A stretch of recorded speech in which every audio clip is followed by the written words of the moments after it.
అభిషేక్ శర్మ హైదరాబాద్ అలాగే బెంగళూరు జట్ల మధ్య జరిగిన మ్యాచ్‌లో ఇరగదీసేశాడు. 16 డెలివరీలోనే ఏకంగా 34 పరుగులు చేసి అదరగొట్టాడు. ఒకానొక దశలో అసలు అభిషేక్ శర్మ హాఫ్ సెంచరీని అలవోకగా కొట్టేసేటట్టు ఫీల్ అయ్యాడు.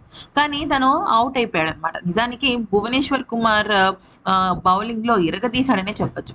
అయితే ఇక అభిషేక్ శర్మ ఔట్ అయిన వెంటనే విరాట్ కోహ్లీ సెలబ్రేషన్స్ నెక్స్ట్ లెవెల్‌లోకి వెళ్ళిపోయాయి.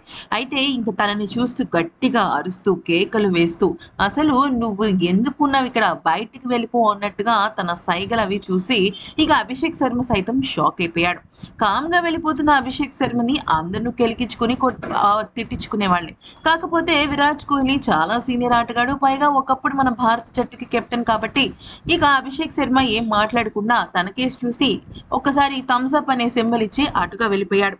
ఇది చూసిన వాళ్ళందరూ కూడా కోహ్లీ ఇటువంటి సెలబ్రేషన్స్ చేసి ఉండకపోతే బాగుండేది అని అనుకుంటూ ఉన్నారు.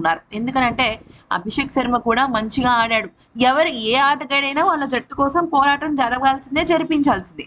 అటువంటి భాగంలో కోహ్లీ అంత శృతి మించిన సెలబ్రేషన్స్ చేయాల్సిన అవసరం లేదు అంటూ అందరూ కామెంట్స్ పెట్టారు. మరి మీరేమనుకుంటున్నారనేది కామెంట్ సెక్షన్‌లో మాకు కూడా చెప్పండి.